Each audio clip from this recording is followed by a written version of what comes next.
तो आज हम लोग वास्तविक संख्या से संबंधित ऑब्जेक्टिव देखने वाले। पूरे एक ही वीडियो में आज हम लोग ऑब्जेक्टिव से संबंधित जितना भी क्वेश्चन होगा सबको हल करके देखेंगे, सीधा बना के देखेंगे, पढ़ेंगे भी और प्रैक्टिस भी करेंगे। ठीक है?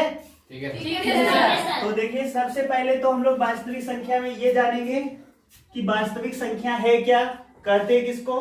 उसके बाद हम लोग आभाज्य संख्या और भाज्य संख्या को जानेंगे, फिर एचसीएफ निकालना सीखेंगे और उसके बाद शांत और शांत से संबंधित बात जानेंगे, परिमेय व परिमेय जानेंगे। यानी फर्स्ट चैप्टर वास्तविक संख्या को पहले हम लोग समझेंगे, फिर आगे जाएंगे। तो देखिए, सबसे पहले तो वास्तविक संख्या में डायरेक्ट हम लोग डिफिनेशन उतना रटने का काम नहीं करेंगे, सीधा समझेंगे। वास्तविक संख्या देखिए दो तरह का होते हैं संख्या जिससे बने हुए, एक परिमेय संख्या और दूसरा अपरिमेय संख्या। यानी परिमेय संख्या और अपरिमेय संख्या के समूह को हम लोग कहते हैं वास्तविक संख्या। तो देखिए, ऑटोमेटिक हम लोग परिमेय संख्या और अपरिमेय संख्या जैसे ही बोलते हैं कि दोनों एक साथ आ जाए तो हम उसका नाम क्या हो जाता है, वास्तविक संख्या। तो अब हम लोग को सबसे पहले समझना है परिमेय संख्या। ठीक है?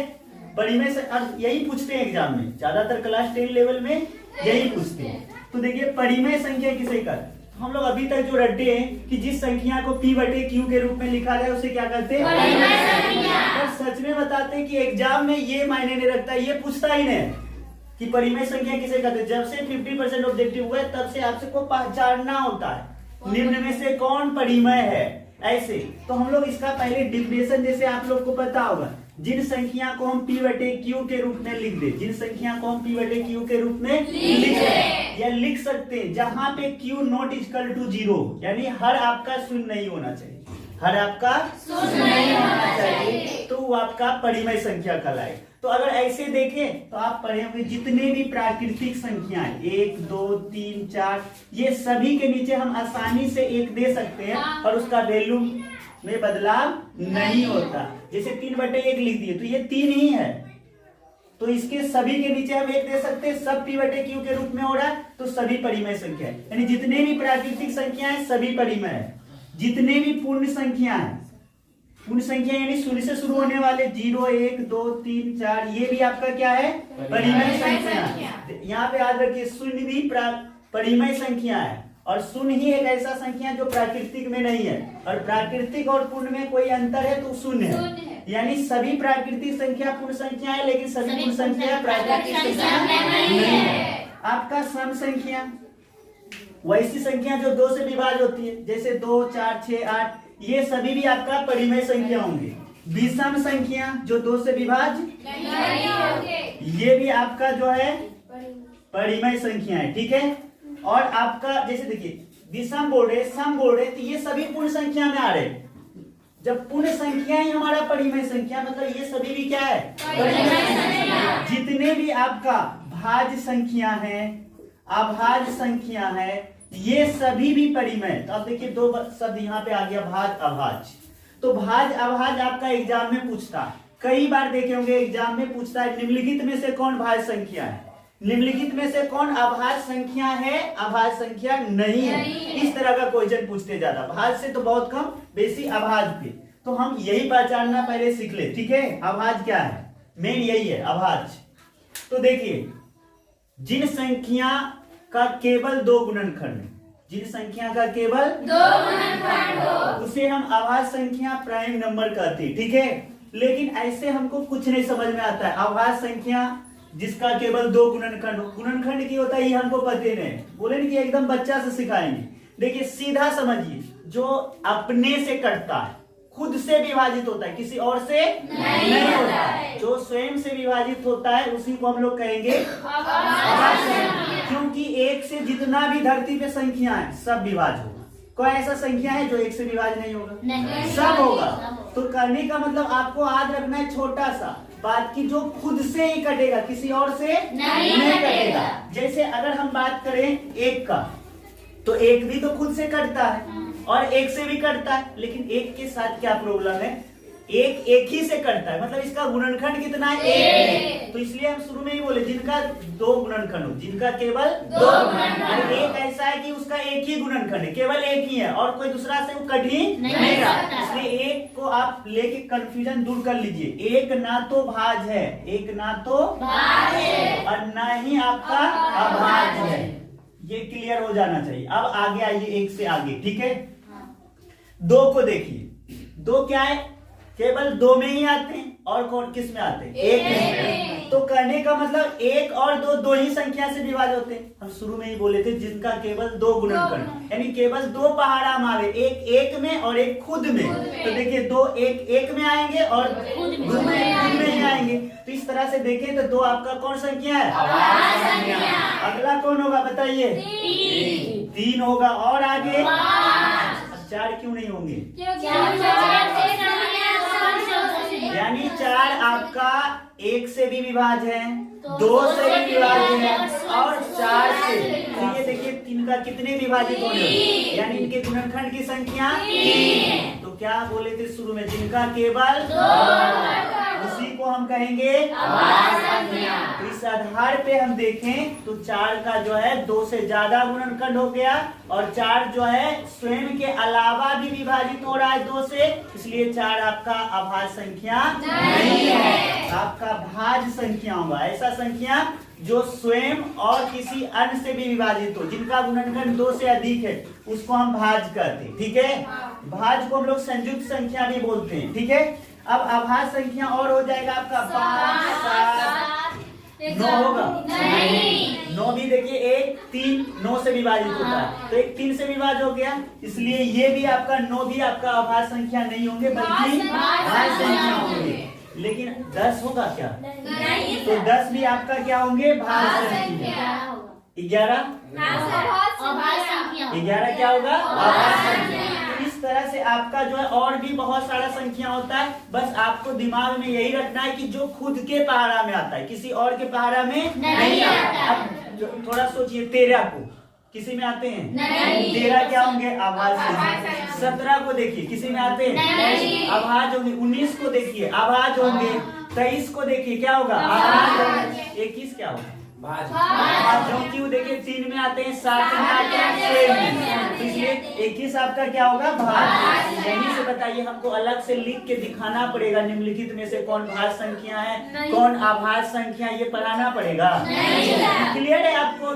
जो खुद से कटता है, ठीक है, स्वयं से, वही आपका क्या है? अभाज्य संख्या है। बाकी सब आपका भाज्य। बस एक को लेके कंफ्यूजन न होइएगा, एक ना तो भाज्य है ना तो अभाज्य, ठीक है। इस एकदम 100% एक नंबर ये आएगा तो आएगा, कोई रोक ही नहीं सकता, ठीक है।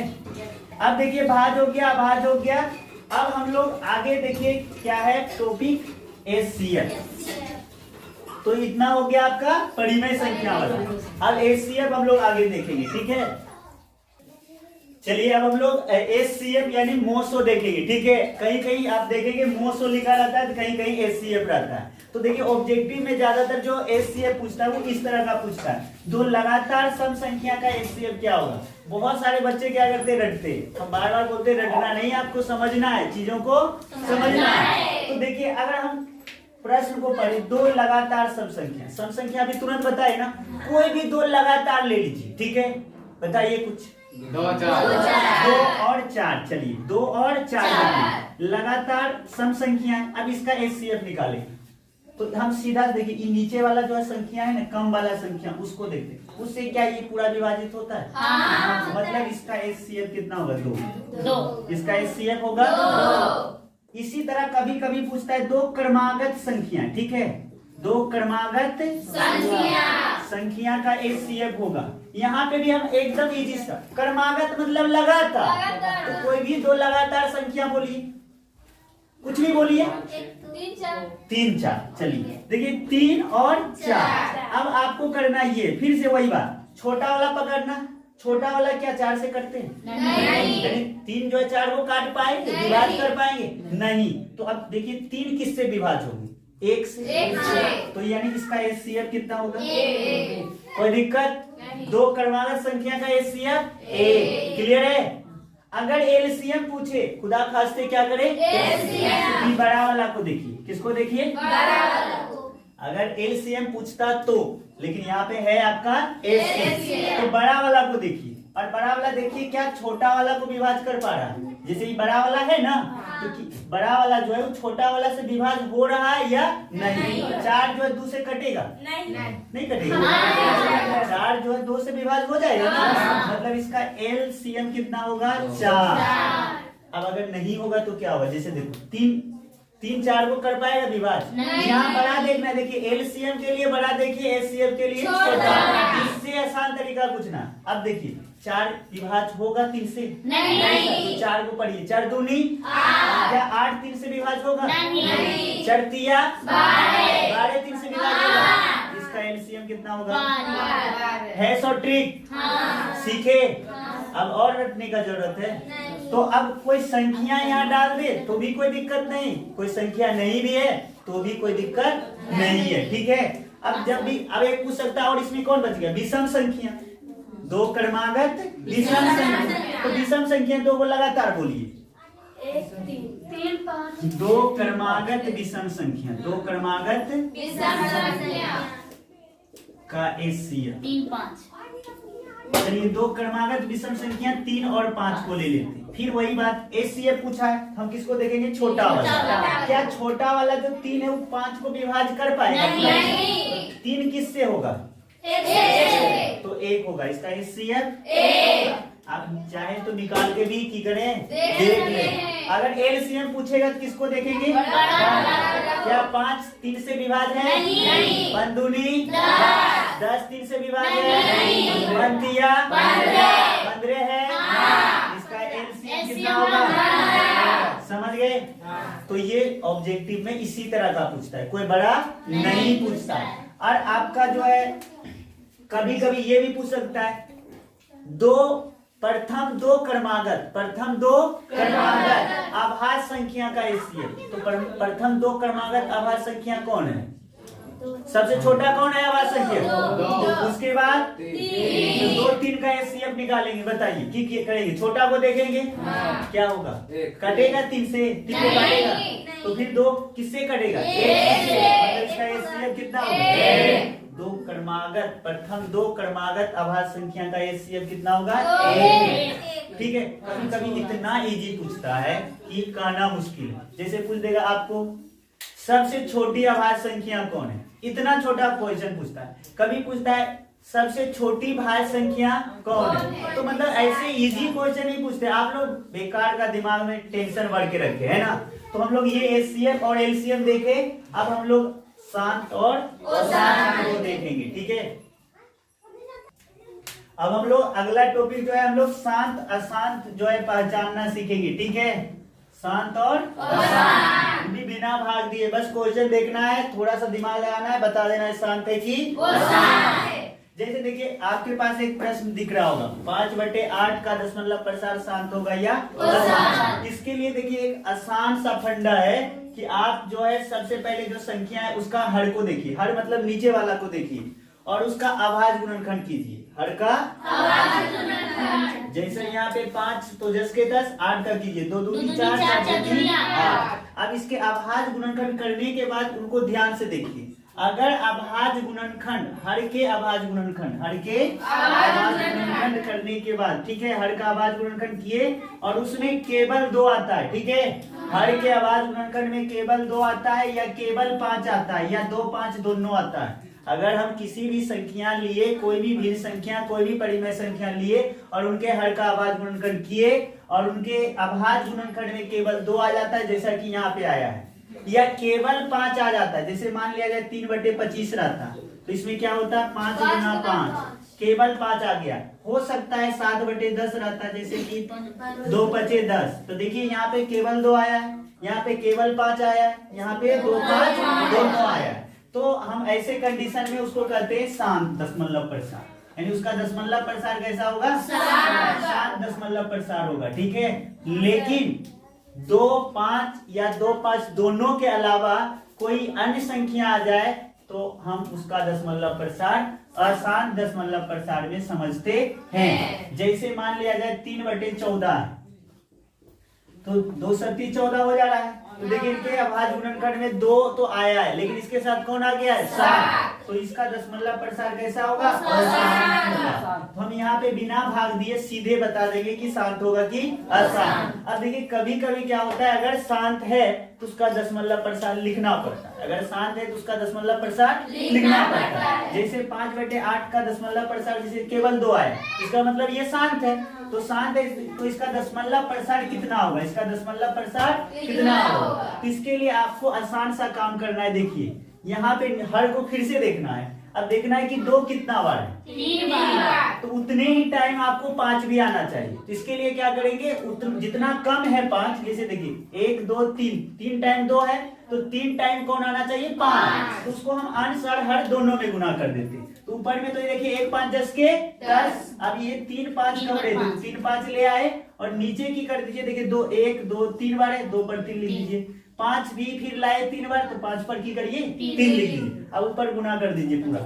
25 25 25 बचे 125 125 बचे 625 बचे 25 25 बचे 125 125 बचे 625। अब ये पूरा पूरा लिख दीजिए, ठीक है। अब देखिए कितना पावर है? 3 अंक के बाद दशमलव दे दीजिए। 1 2 3 यहाँ पे दे दीजिए। ओके, यही हो गया इसका दशमलव प्रसार। अगर सपोर्टेड इसका बात करें तो इसमें देखिए केवल 5 है, कौन कम है? 2। हम इसके अनुसार में क्या गुना करेंगे? 2 2 इसमें ऊपर में गुना कर देंगे, 2 5 इसके नीचे कर देंगे। तो यहाँ पे हमारा हो जाएगा, देखिए 3 दूनी 6 6 दूनी 12 और नीचे हो जाएगा 5 पर भी 2 2 पर भी 2। अब देखिए 12 10 के 10 कितना पावर आया? 2। तो 1 2 यहाँ पे दशमलव दे देंगे। इस तरह से इसका दशमलव प्रसार 0.12 हो जाएगा। और जब देखिए 2 5 दोनों रहे तो जो कमेगा और जितना कमेगा, ठीक है, उसको हम आंसर में गुना कर देंगे। जैसे यहाँ पे देखिए 2 भी 1 है, 5 भी 1 है, तो यहाँ गुना करने की जरूरत ही नहीं है, सीधा हम 7 लिखेंगे। और देखिए इस पे भी कुछ नहीं, मतलब 1 अंक के बाद दशमलव हम दे देंगे। और इस तरह से हमारा दशमलव प्रसार निकालना भी हुआ क्लियर। अब आपका है परिमेय और परिमेय का पहचान, ठीक है। तो देखिए अब हम लोग परिमेय संख्या का पहचान करेंगे, ठीक है। इसके लिए आसान सा बात है, अगर देखिए ज्यादातर पूछता है क्या, रूट में रहता है, ठीक है। अगर कोई संख्या रूट में है और परिपूर्ण वर्ग संख्या में नहीं हो तो उसका जो है मान होता है अपरिमेय में, इसलिए हम उसे करते हैं अपरिमेय संख्या। जैसे आपके सामने में 3-4 रूट दिख रहा होगा केवल, लेकिन अभी कोई संख्या है नहीं। तो देखिए सबसे पहले तो अगर इसके अंदर मान लिया जाए 4 रख दे, तो अब देखिए 4 का क्या पूरा वर्गमूल निकलता है? मतलब जैसे ही इसका वर्गमूल निकल जाता है तो आप बताइए क्या हुआ? 2 परिमेय की अपरिमेय। इस तरह से सीधा समझ जाइए कि अगर कोई परिपूर्ण वर्ग संख्या है जिसका सीधा वर्गमूल निकल जाता वो आपका कौन संख्या है? और अगर वर्गमूल नहीं निकलता है, अगर वर्गमूल नहीं निकलता है तो है आपका अपरिमेय संख्या, ठीक है। जैसे देखिए यहाँ हम 3 लिख दिए, क्या 3 का पूरा वर्गमूल निकलेगा? 3 आपका कौन संख्या है? अब मान लिया जाए हम लिख दिए 5 का पूरा वर्गमूल निकलेगा? तो ये क्या होगा आपका? लेकिन हम लिख दिए √9 का क्या होगा बताइए? तो बताइए परिमेय है कि अपरिमेय? कभी कभी क्या होता है आपका इस तरह से रहता है 2√3/√3। अब पूछता है ये परिमेय क्यों अपरिमेय? इस कंडीशन में आपको पूरा विभाजन का नियम लगाना है। जैसे √3 की हो गया, क्या बचा? 2। आप बताइए क्या है? तो इस तरह से आपको समझ के बनाना है कि परिमेय है कि अपरिमेय। तो मेन देखिए परिमेय ने पूछता है, मेन पूछता है अपरिमेय। तो अपरिमेय में आपको याद रखना है पाई भी एक अपरिमेय संख्या है, पाई भी एक अपरिमेय संख्या है। लेकिन इसका सन्निकटतम मान जो होता है 22/7 3.14, ये सभी आपका क्या है? परिमेय संख्या है, ठीक है। अब देखिए और कौन हो सकता है परिमेय? अगर कोई संख्या दशमलव में, अगर कोई संख्या दशमलव में है और उस 7 दशमलव प्रसार है तो क्या होगा आपका परिमेय। जैसे 2.34 है, देखिए क्या है? परिमय। परिमय। अगर कहीं पे ऐसे लिखा है 2.35 ऐसे टोपी, ठीक है, तो देखिए ये ओ शांत है। देखिए शांत वाला तो निश्चित है कि परिमय होगा ही होगा, उसमें कोई कंफ्यूजन नहीं है। लेकिन ये देखिए ओ शांत है, ये क्या है आपका ओ शांत। वो शांत दशमलव प्रसारे लेकिन परिमय होगा कब होता है, जब उसमें निश्चित आवृत्ति होता है। जैसे यहाँ पे निश्चित है कि 3.5 जैसे इसको कोई ऐसे भी लिख सकता है 2.35 फिर इसके बाद 3.5 ही आएगा, फिर इसके बाद 3 ही 5 आएगा। तो यहाँ निश्चित है कि सेम संख्या रिपीट हो रहा है, तो ऐसे में भी की होता है परिमय। लेकिन जब निश्चित नहीं हो कि कौन सा संख्या आगे आने वाला है, वो शांत में हो, तो वो आपका होगा वो परिमय। जैसे 2.343193। अब बताइए इसके आगे क्या आएगा, कोई पता है? नहीं। कोई आइडिया है? तो ऐसे में की होगा आपका वो परिमय। और देखिए इसका कभी कभी P/Q रूप भी पूछ देता है, क्योंकि हम लोग पहले ही पढ़े परिमय संख्या उस संख्या को कहते हैं जिसे P/Q के रूप में लिखा जाता है। तो देखो ये जो शांत दशमलव वाले परिमय संख्या को अगर P/Q में लिखना है तो हम वहां पे क्या करते हैं, जस के तस लिखते हैं और उनके दशमलव को काटते हैं और बटे में नीचे 1 देते हैं, ठीक है। और उसके बाद देखते हैं कितना अंक है, 1 2, तो यहाँ पे 2 0 दे देते हैं। अब ये हो गया 234 बटे आपका 100। अब चाहे आप इसको काट के छोटा कर सकते हैं, सरलतम रूप में लिख सकते हैं। लेकिन अगर कोई और शांत है पर निश्चित आवर्ती वाला है और उसे P/Q के रूप में लिखना है, क्योंकि इस तरह का ज्यादा पूछता है एग्जाम में, ठीक है। तो वहां पे आपको क्या करना है, पहले जस के तस लिखने से पहले आपको बटे वाला लाइन खींच लेना है और देखना है कितने अंक पे टोपी है। जैसे यहाँ पे 3 पे भी है और 5 पे, यानी रिपीट कितने अंक का हो रहा है, 2 अंक का, हम दोनों देंगे नीचे। जितना अंक पे टोपी रहेगा उतना 9 देंगे। उसके बाद देखेंगे दशमलव और टोपी के बीच कितने ऐसे संख्या है जिसपे टोपी नहीं है। तो देखिए यहाँ पे दशमलव और टोपी के बीच एक भी ऐसा संख्या नहीं है जिसपे की टोपी नहीं है। अगर वैसा संख्या जितना रहेगा उतना 0 नीचे दे देंगे, लेकिन ऐसा यहाँ पे नहीं है। अब आपको दशमलव टोपी सब बुला के पूरा लिख दीजिए 235, ठीक है। अब उसमें से घटा दीजिए जिसपे टोपी नहीं है, चाहे वो दशमलव के पहले है चाहे वो दशमलव के बाद है। तो यहाँ पे केवल 2 घटेंगे, तो ये हो जाएगा 233 बटे 99, यही हो जाएगा इसका आंसर। तो आप सिंपल सा, ये भी पूछता है एग्जाम में, कई करीब बार पूछता है कि P/Q के रूप में लिखिए, तो हम इसी तरह से बनाएंगे, ठीक है। अब हमारा अगला जो टॉपिक है